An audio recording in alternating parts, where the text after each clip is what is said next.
Have you ever looked around at your life and thought, this isn't even mine? It all just sort of happened. I've had that moment.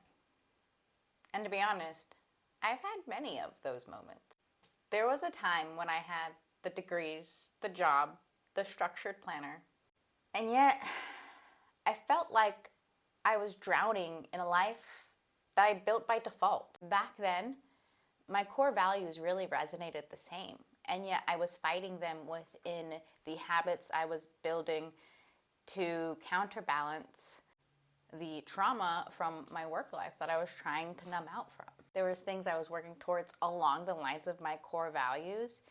I was so misaligned in what I was doing and countering that with alcohol and food, and thinking that I was okay in balancing that with my health and my exercise. Things were just counteracting each other. The negative and a positive equaled a neutral, and they wiped each other out. And so I wasn't building forward or growing forward. I was staying stagnant or falling behind. Things I really valued were the things that brought me back to myself and to my soul, and how I escaped in a healthy way from nursing.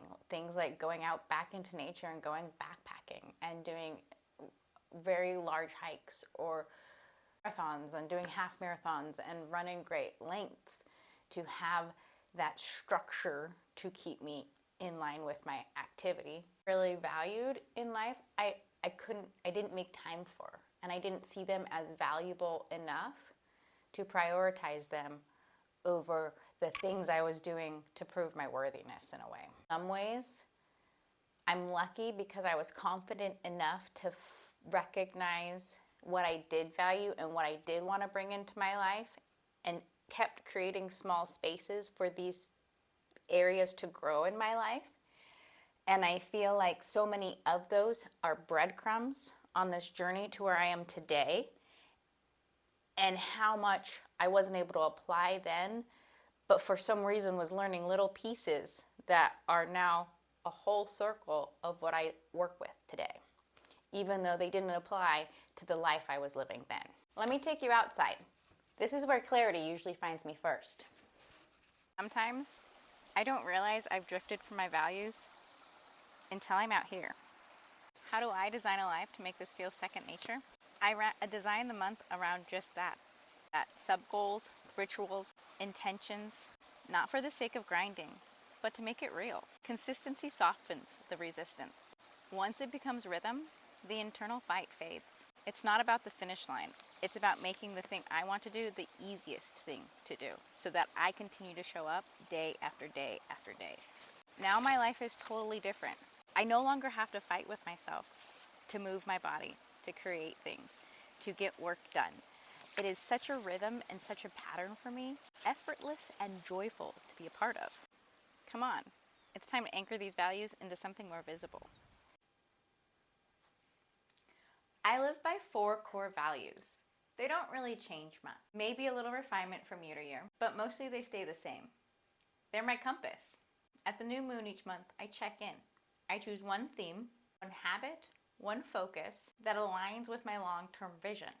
And then I build sub-habits from there. But I'm not goal chasing. I'm rhythm building. I ask myself, what would make this feel like second nature? Then I design the month around that. Sub-goals, rituals, intentions, not for the sake of grinding, and making the journey easier along the way and evolving through that process. What would happen if success stopped feeling like a challenge and started feeling like second nature? What if the narrative in your brain had shifted because you had the consistent habit of shifting it? In the studio, painting has become an unexpected mirror for me. I don't pick a color from a bottle and expect it to match. I have to alchemize it. I have to adjust it. I have to observe. And that's what coming into alignment is too. It's not static. It's not a one-time fix. It's a constant process, a continual evolvement of coming into alignment with your true nature and coming into more of the soul and the person you came into this earth as opposed to the human that you've grown into because of the stories and narratives that you've been grown with. That's what alignment is too. It's not static, it's a dance. Sometimes we try to outsource our alignment to others, to coaches, to planners, to apps. Truth is, nobody knows your values better than you. Painting forces me to slow down, to notice what is working and what isn't. So tell me, what's one core value that you'd like to realign? Comment below. If you liked the episode, press that thumbs up button. Share this with a friend. Share this with somebody that you want to be an accountability buddy with. Can't wait to hear from you and about your creative journey.